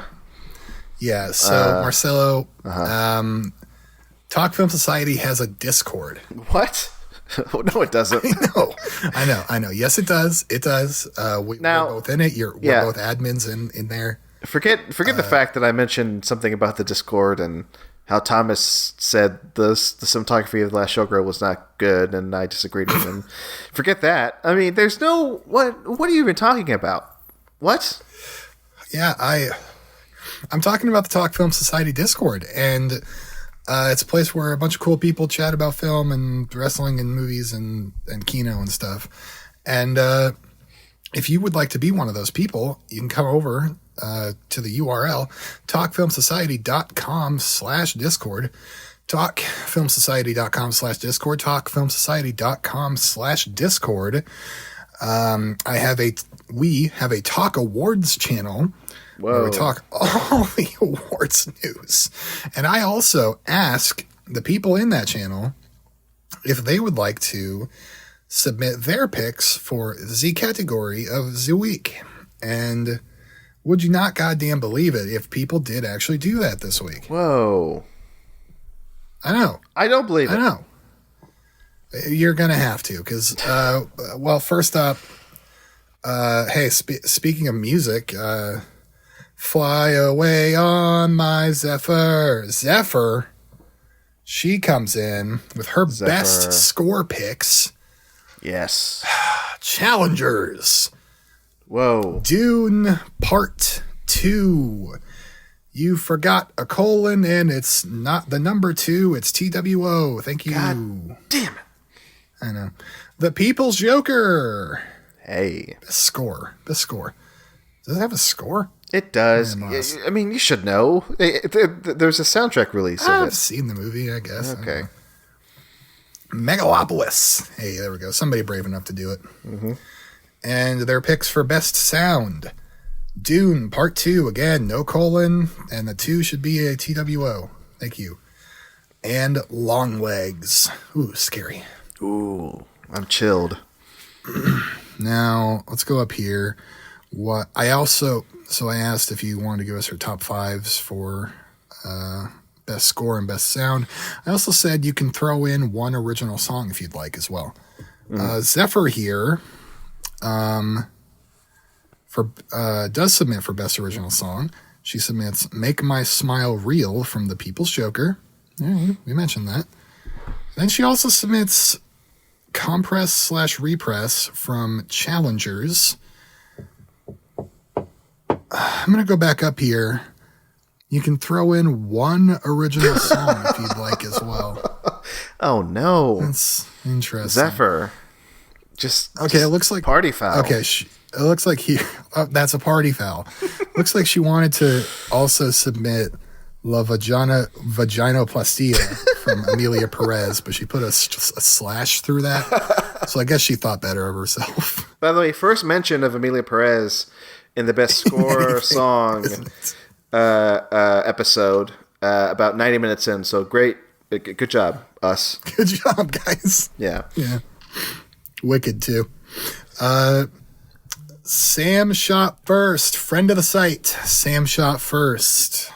This one's interesting, and I'll tell you why later. Challengers by Trent Reznor and Atticus Ross. A Different Man by Umberto Smorelli. Dune Part 2 by Hans Zimmer. He did forget a colon, but he got 2 right. So Okay. Furiosa. I believe he meant Furiosa, a Mad Max saga, by Tom Holkenberg, and The Wild Robot by Chris Bowers. Now, okay. Marcelo, wait a second. there is something we have to address here. Underscore for friend of the site, Sam shot first. Okay. So, Sam. Okay, it's hard to get into. Sam used to host a podcast called Keanu Believe It. Yeah. Starring, or it was all about the film of Keanu Reeves. Imagine if it starred Keanu Reeves. That would have been great. We'd be popular. Yeah. But no, he talked about every film that Keanu Reeves was in, one per episode, and he spent years doing this, right? Yeah. Now, so he has expertise about Keanu Reeves, of course. But I say he also has some biases towards the man. Now, we thought this year this wouldn't be an issue. No. But unfortunately, I think we have found one. Oh no. Okay. Is he mentioning John Wick Chapter 4? Because that didn't come out this year. No. It's worse than that. Oh no. Friend of the site, Sam shot first. His pick, Furiosa, Mad Max Saga, was by Tom Holkenberg, a.k.a. Junkie XL. Mm-hmm. Tom Holkenberg also composed the score for Sonic the Hedgehog 3 that came out this year. Oh, no. Starring Keanu Reeves. Oh, no. So, yeah. It's a disqualification. We have to. Yeah, it's just a conflict of interest. Sorry, Sam. We're removing Furiosa from your list. And it only gets worse from there, Marcelo. Okay. I can't imagine it getting any worse. Because he gave us 5 selections there, which is the standard. Like, okay, 5. But then we have to remove 1, so now he has 4. So yeah, he essentially just gave us 4 picks. By the way, Tom Holkenberg also did the Point Break remake. So, like, there's something there. Yeah. That one we would have let slide, but because we had another reason, I think we got... That's 2 party fouls, man. Messy stuff. Really messy, but it gets even messier. So he says he nominated... One of his was Challengers by Trent Reznor and Atticus Ross. So I had to go digging. Trent Reznor, of course, his song Passive is featured in the movie Constantine, starring Keanu Reeves. Oh no! I thought you were going to say Trent Reznor kind of looks like Keanu Reeves, but yeah, this this makes more sense. So I think that whether he knew it or not, friend of the site, Sam shot first, when he watched Constantine for the show, for his podcast, Can't Believe It, he got incepted with the music of Trent Reznor of Nine Inch Nails. And that grew in his brain over time. And when he heard the Challengers soundtrack, it pinged something back in his brain, reawakened him.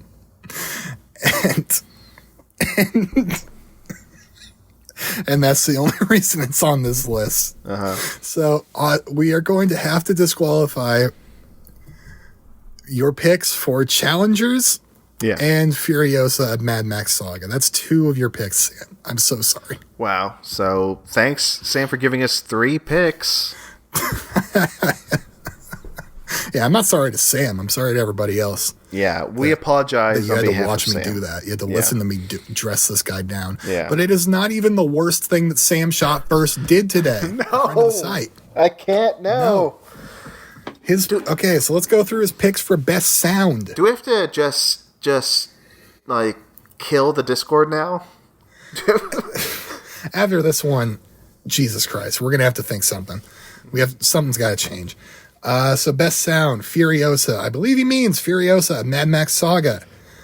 Dune Part 2. This time he did put the colon. He didn't put it up there and score, but whatever. A Quiet Place, Day 1. Love Lies Bleeding. That's a good one. Long Legs. Yeah. All right. So that's good. 5, right? That's 5. It should be over. All right. That's 5. That's good. All right. Wait, what's this? I Saw the TV Glow. All right, 1, 2, 3, 4, 5. That's 6. Wait a second. This isn't. No. Siobhan, oh my God. Did you add one here? Did you misread? This isn't me. I had nothing to do. Okay, so not only did he break the sanctity of the awards process by voting for people that he knows, he also voted extra. That's illegal, man. If you vote extra, this is far. You could not give this man. This man does not deserve more party fouls. He deserves a felony charge. Yeah. Now look, in this country, you can't vote if you're a felon. Now you can be president of the United States and be a felon, but you can't vote. Mm-hmm. Mm-hmm. So we are going to have to look into taking away Sam Shot First's voting rights. Voting rights. And not just Talk From Society voting rights in the Discord, but we're talking the federal level. We're talking real life voting rights. Yeah.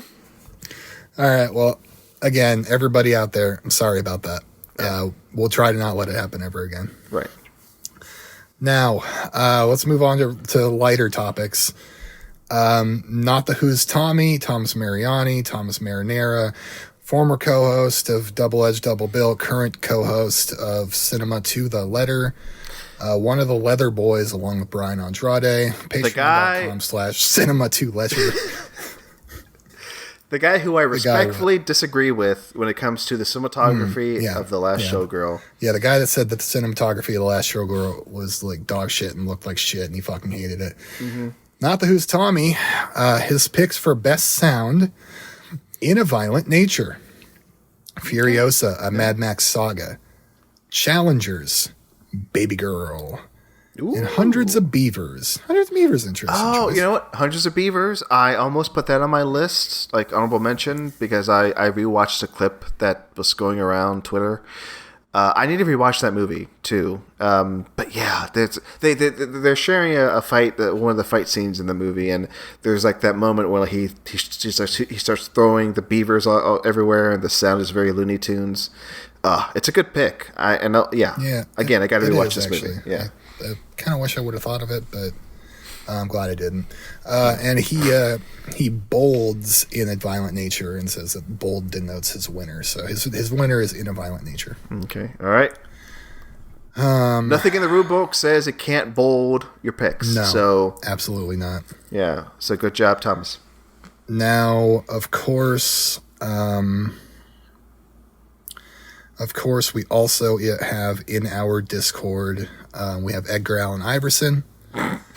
Of course. He says he can't recall 5 good scores, but Challengers is brazy. He also said Queer 1 was very good too, The Year of Luca. Mm-hmm. The lovely, luscious, lusty Lexi Zananetti. She says Dune 2 obviously wins both, in my opinion. Amazing sound. Thank you, you two. Stalin McDonald. Is that supposed to rhyme with Ronald? Yeah. Stalin McDonald. I never got the name until, or like what that name's joke was. Best score Best score, challengers. Thanks. There was also quite a bit of scoring in all the tennis matches he added. Sammy Fine says, I seem to remember thinking Nosferatu had an amazing score. Marcelo? The Nosferatu score. Now, that was one... Okay, I'll give you my quick story on this. It's not even a story. It's just something that happened. Before Christmas, there's a sale going on at Target, like, buy 2 vinyls, get 1 free. And I almost participated in it. I almost bought some stuff from it. In my cart was Nosferatu. I was going to buy that score soundtrack vinyl before I saw the movie. I didn't end up buying anything, which I think in the long run was good for me because I needed to save money. And also good in the long run because I saw Nosferatu and I cannot recall the score. So, yeah. So I'm happy not to have bought that score. So it's fine. It's whatever.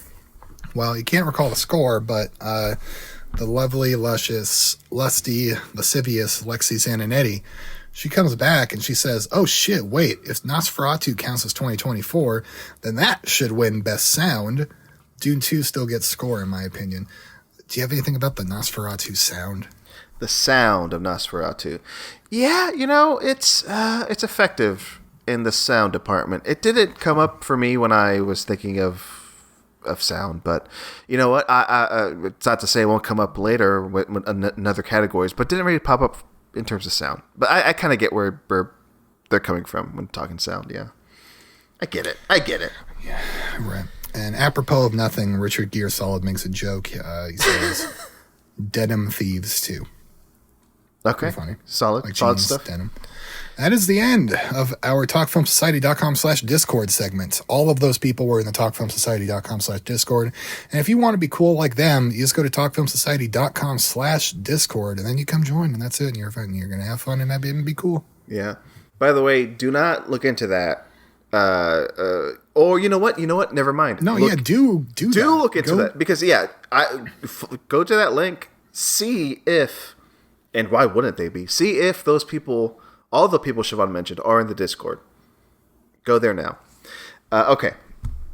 Thank you, Siobhan. Thank you, Discord. Everybody in the Discord. And now we come to the last segment of the show. It's time for the final edition of the Gold Derby game before the Oscar nominations are announced. Oh, no. This is so sad.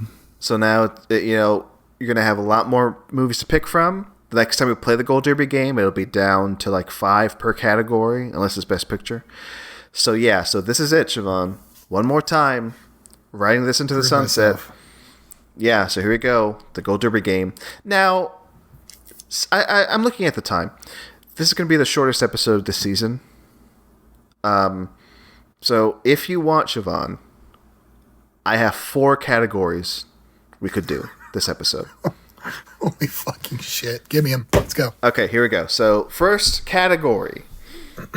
Let's start with Best Song. Yeah, let's do that one first. No. Best Song. Let's get this one out of the way. Absolutely not. I don't know a single one. None. Something from fucking Wicked. Okay. I don't know. Come on. One of the Twister songs. I'll give you a hint, okay? Some shit from Amelia Perez. Okay, look, I was gonna say if you name the movie, you got it. So okay, Amelia Perez, that gets you 2 out of the 5. Okay. So Amelia Perez currently has El Mal at number 1, and Mi Camino at number 3. So that's 1 and 3. Okay, name another movie. Okay, name just any movie. Just that you think has a song. Just name one. Not Wicked. That didn't count. Fun fact: there are no original songs for Wicked. Wow. That's odd. They did write 2 new ones for the next one, so the next one will have assuredly nominations for Best Original Song, but not this year. But that does have me thinking, though. That does have me going back to thinking, though, and I'm thinking there's probably some bullshit like Randy Newman's song in Inside Out 2. Incorrect. Now, you're on the right track. Moana 2, Lin-Manuel Miranda. Okay, that comes in at number 10. Fuck me. I'll give you a hint, and then after this hint, we can call it, because it is hard. I'll give you 2 hints. One hint, it is an animated movie. There's one animated film that the song is number 2.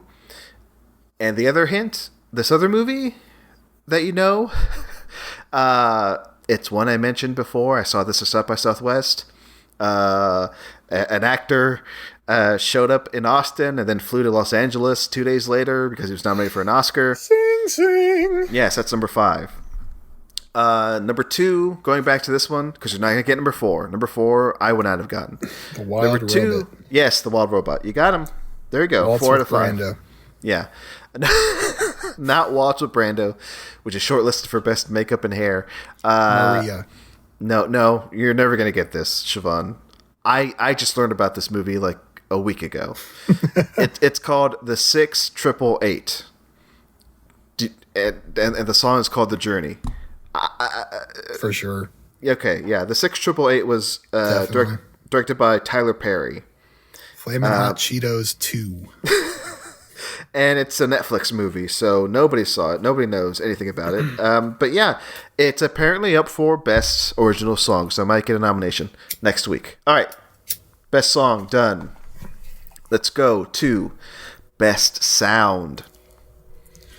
Sounding. Right. We love the sounds this year.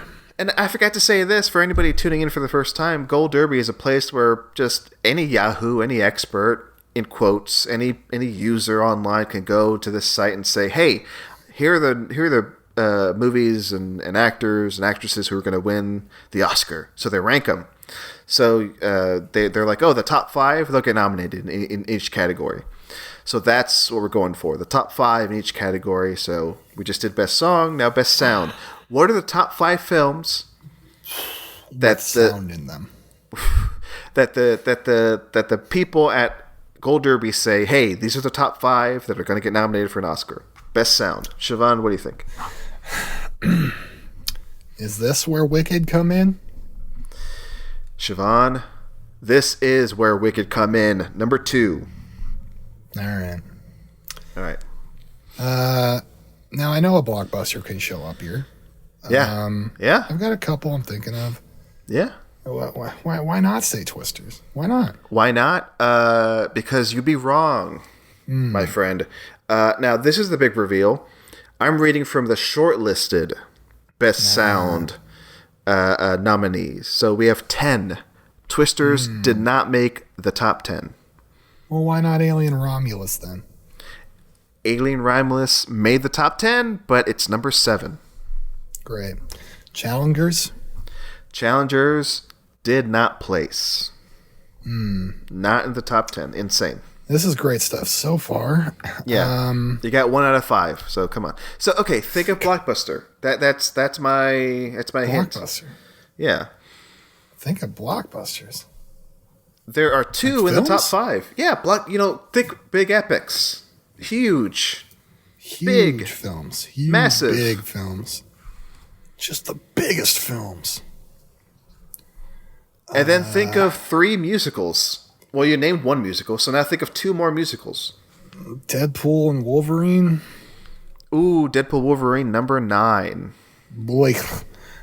Dune. Dune Part 2, number 1.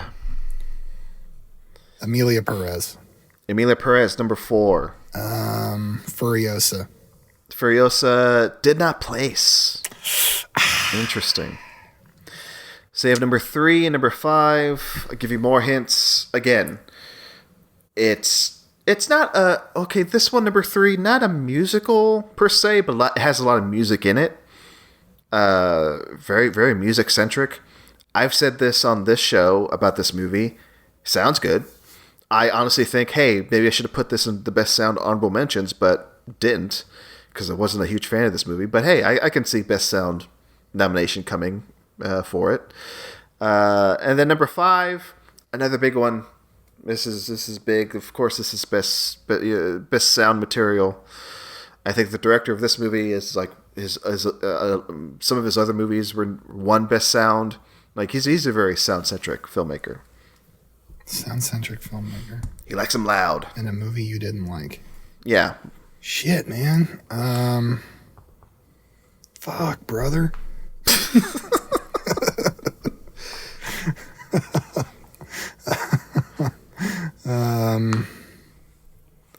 He likes them big and loud? Is that what you're saying?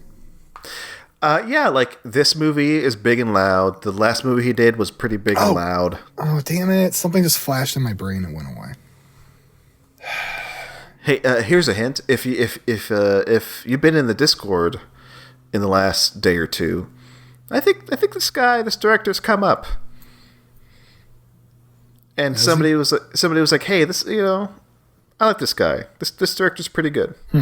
He may be 88 years old or something, but he's solid. People like him. Oh, of course. I keep forgetting that gladiatorial combat. Yes, Gladiator 2, number 5. Yeah. So now you got number 3. It's a musical, so to speak. It has a lot of songs in it. It ends at a concert, and then everybody sings along. That's right. They all sing... what's the song?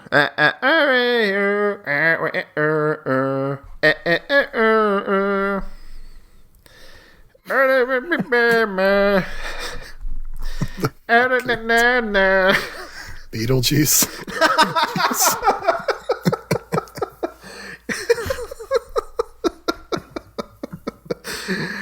Like a complete unknown, like a rolling stone. Oh, yes, Bobby D. Bobby D. All right, I'm going to give you... Dibbly D boy. I'm going to give you 4 out of 5 on that one. So Timmy C. Still pretty good. A complete unknown. So yeah, Dune Part 2, Wicked, A Complete Unknown, Emilia Perez, Gladiator 2. According to Gold Derby, that's what I think is going to get nominated. Rolling stone. All right. Now, Best Score. Score. Well, we've been talking about it. We've been talking about scores. I bet they're going to talk about it too, honestly.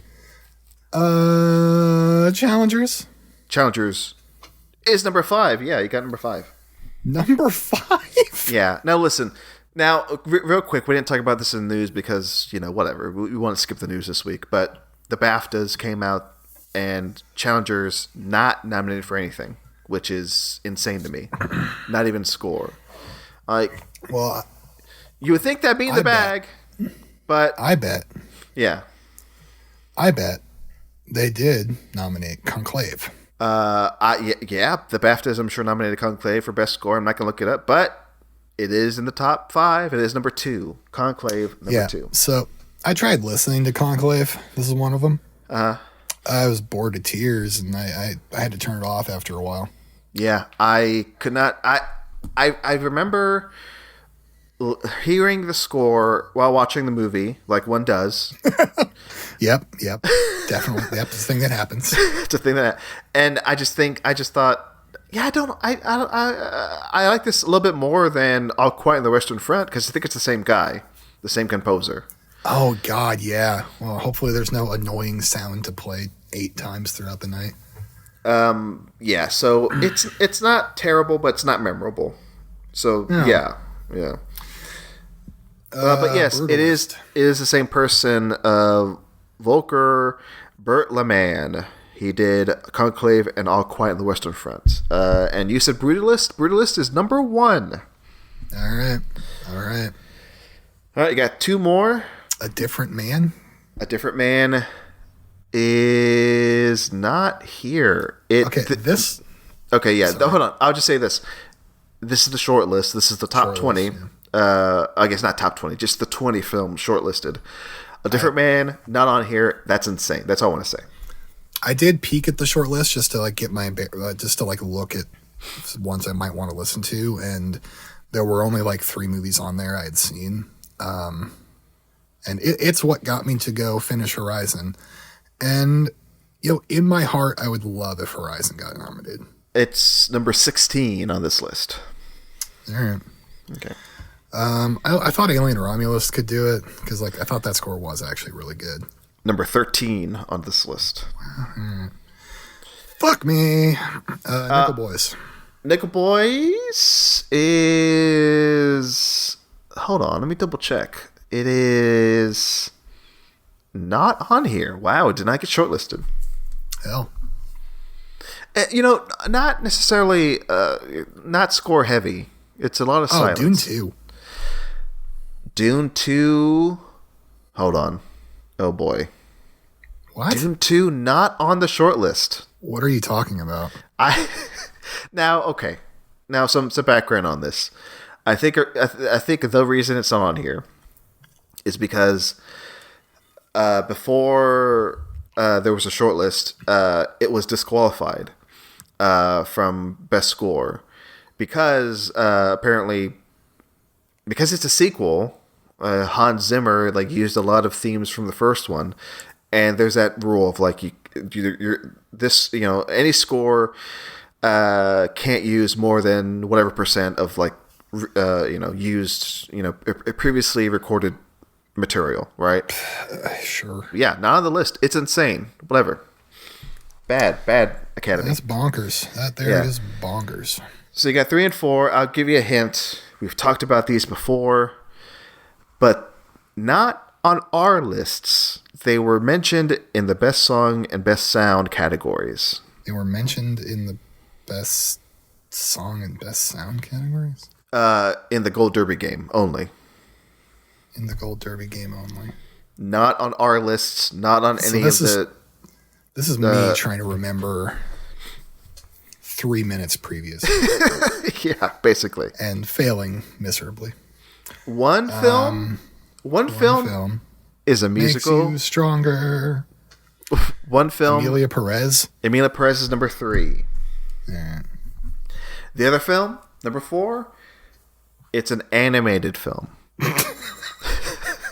So, what is the animated film that was in the top 5 just not 3 minutes ago?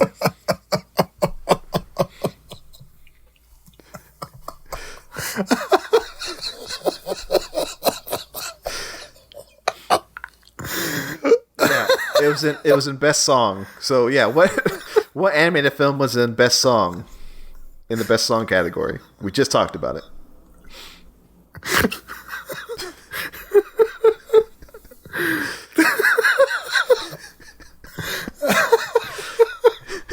The Wild Robots. The Wild Robot is right. Oh, it is? Okay. Yeah. Okay. You got it. Yeah, there's one more here, huh? No, that was it. You got it. I thought I only got 4. Oh, no, you said The Brutalist, right? I said The Brutalist. Yeah, you said Brutalist, you said Conclave, you said Emilia Perez, you said Challengers, and then Wild Robot. You got him. Oh, Emilia Perez, I forgot that. Yeah, Emilia Perez. Okay. Yeah, you got him. Okay, we got one more list here? What can this be? One more list, and I wanted to do this before the nominees are announced. Again, commiserating the fact we're not going to play this version of the Gold Derby game again. Siobhan, let's do it. Let's do it one more time. Okay? Best Picture. Who do you think? Or should I say, what do you think? Because movies aren't people. What do you think is on Gold Derby's top 10 Best Picture list? Best Picture. Yes. The Brutalist. The Brutalist is number 1. Holy shit. Yeah. Emilia Perez. Emilia Perez is number 4. Wicked. Wicked is number 5. Anora. Anora is number 2. Conclave. Conclave is number 3. Dune 2. Dune 2 is number 6. You got the top 6 already. It's impressive. This is where it gets tougher. Trying to measure out my choices here. Mm-hmm. Like what would Gold Derby be saying? It's not necessarily what I think. Right. Just these lunatics over at Gold Derby. These little wackadoos. Nickel Boys? Ooh. Yeah, so here's where it gets tricky. It's number 11. Hey, look, last year I got the top 11. Like, I got them all. Yeah, correct. yeah. But I'll say, again, this is Gold Derby, but I also think, Nickel Boys is like, it's one of those on the edge. Like, it's I wouldn't be surprised if it gets in there. But that's number 11. It feels like one that should have had a better push near the end, and it just didn't. Yeah. All right. So you got 7, 8, 9, 10 left, Siobhan.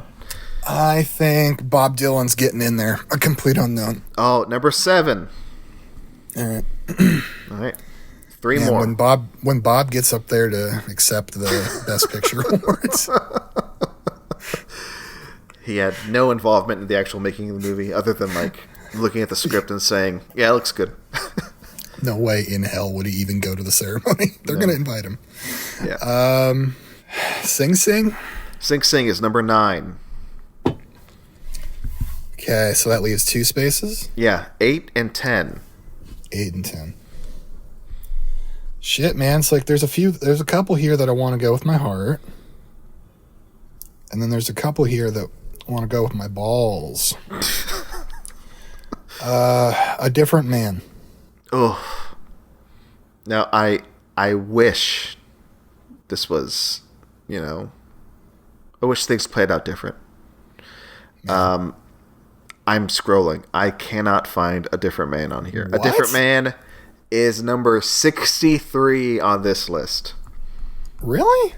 I hate that we're here, Siobhan. I hate that A Different Man has really, according to Gold Derby, no chance of being nominated for Best Picture. So no, that's genuinely shocking to me. Yeah. That is causing me a real pain. And that is causing you to check another one off the list. That's number 10. All right. Last one. Yeah, you got one more. Number 8.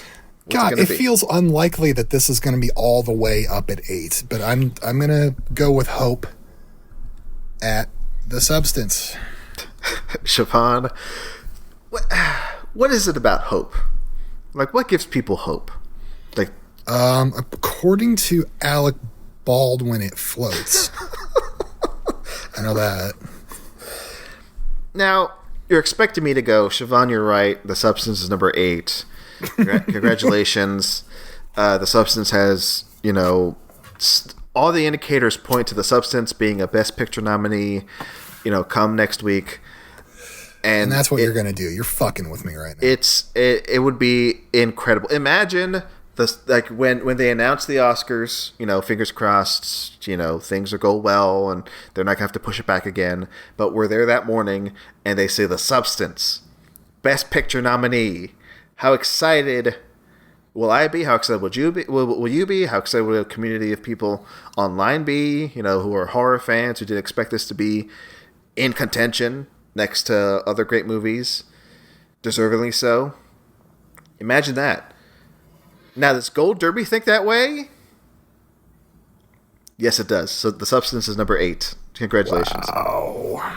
That's it. So you got 1 through 10 and 11 and number 63. And 68. 63. So congratulations. That's fantastic. What else is on the bubble there again? Like, what's 12 and 13? Okay, so yeah, 11 Nickel Boys, 12 September 5th. Which I learned just today that there are boycotts of this movie where a certain theater chain, their employees said, please do not show this movie here, because apparently it's in quotes Zionist propaganda. So can't wait to see that movie. All right, number 13, All We Imagine as Light. Number 14, Challengers. Number 15, Gladiator 2. I was wondering where those two. I was wondering where they were, Gladiator and Challengers, but I knew not to say them. So those are the top 15, and then you also have. I'll just round out the top 20 because these are interesting. Get to 20. What do we got? Yeah, 16, The Room Next Door, which I mentioned earlier. I in another year, I think if it could have been a contender, but for whatever reason, it's not. It's 16. Could have been a contender. Yeah. Best Picture winner. Right? That's Rocky, right? Yeah. It's Rocky, yeah. Yeah. The Last Showgirl, number 17. Now, hey, if that gets the Best Picture nomination, that'd be wild. That'd be really cool. I'm not going to rule it out completely. I'm going to ask you to do something, but continue. Okay. 18, I'm Still Here, which I just learned about that movie, I think, at the Golden Globes, because I think it was nominated for Best International Film. But hey, apparently it's really good. The Piano Lesson, which I think that's a Denzel Washington produced movie. I think that's the one I'm thinking of. His Three Daughters is number 20, which I heard a lot of buzz about, which, again, I expected that to be a player, but did not end up being a big player. So those are the top 20. Interesting stuff. That top 10, a little bit more mixed on it than I'd like to be, but there's good stuff. If there's one I really want to be in there, it's The Substance. And also Sing Sing. Yeah, that's fucking cool. I mean, yeah. If we get a horror movie nominated this year, that's awesome. Yeah. What last time was Get Out, probably? Yeah, I think that was the last time. And I'd be over the moon if I can never pronounce her name because she's French. Demi Moore. Demi Moore. No, Demi Moore winning an Oscar, yeah, incredible. But if Carly Farge, the director, gets a nomination, hey, 2018 me would be thrilled. I mean, I'm basically the same person I was in 2018 anyway, because I love revenge. And for her second movie to be this acclaimed and for her to get a nomination for directing her second movie, yeah, amazing. Pretty anyway, to win at least one Oscar too, actually. Yeah. Now, Marcelo, before we leave this entirely, could you go to Best Actress and tell me where Pammy is? Yeah. I'd like to know. Yeah. I'd like to know if does she have a legitimate shot or not. Give me 1 second. I'll pull up Best Actress. Pamela Anderson. Pamela A. Anderson. All right. Uma Oprah. Do you want me to just reveal what number she's at? Because I see. Yeah, just tell me. All right. She is at number 12 on this list. Damn. All right. Yeah. Well, good shot. Yeah. It's such a tight Best Actress category this year. Real tight 12. Okay. Do you know what's insane, though, to think? I think Jamie Lee Curtis has a better shot of getting a Best Supporting Actress nomination. Actually, Of course she does. I'm going to check that right now. She just won an Oscar. Of course she does. Yeah. Okay. Best Supporting Actress. Now this category, not as tight. It's a very loose category. But Best Supporting Actress, Jamie Lee Curtis ranks number 8. So that's not that bad. Not bad, no. She could sneak. Yeah. She could sneak in, yeah. Okay, so there we go. Any other categories you want to look at, Siobhan, or is that it? I feel pretty good. Okay, good. That's it. That's the show. Congrats to us for finishing another episode. Congrats to the listeners. Good job, us. Honestly. Yeah, honestly, yeah. We should get the Oscar. Period. Yeah, thanks to the listeners for listening. TalkFilmSociety.com/TFS Awards. Vote there for your favorites of the year. The voting has been extended another week at least to the 27th of January. Yeah, that's my plug. Siobhan, you want to plug anything? Follow me at Junkblader on those two social websites. Mm-hmm. And then, of course, I would love everybody to come to talkfilmsociety.com/Discord. And, of course, I would love everybody to listen to have a nice podcalypse. It's like apocalypse, but with pod in there. Our Southland Tales show, Marcelo and I, where we break down the film Southland Tales. New episode coming soon. Patreon.com/TalkFilmSociety. Marcelo and I also do monthly commentaries there where we talk over films, just goof around, do bullshit. Fun stuff. We produce a lot of content, and we're not appreciated enough for it. No. I mean, you worms don't appreciate us enough. You don't understand what we do for you. I'll say this. I think the people listening appreciate us well enough. But the people, the thing is, I think we have to talk to the people who don't listen. Now that's harder. That's harder hard. to do. We can't really do that on here. Now, 2.5 hours in. We could. I wish we could like drop in another podcast and say, hey. Hold on, should we like pay for an ad on Comedy Bang Bang or something? We should. You know what? Let's look into that. All right. Yeah. I'll say this just to say it nicer than Siobhan just did. If you listen to this and you're listening to all our free stuff, give the Patreon a shot. Okay, actually pay us $1 a month or more. $1, that's it. Or you can buy the episodes individually. Like if you really want the Spawn commentary, right? And that's it. That's all you're interested in. If you're a big, what's his name, Todd McFarlane fan, right? I think there's a 20-minute chunk where Siobhan just talks about the action figures, right? In that episode. If you're interested in that, buddy, that's $3 right there. That's it. And then you can just like not help us out at all ever in the future. Just $3. That's it. But no, yeah, Patreon. Go check that out.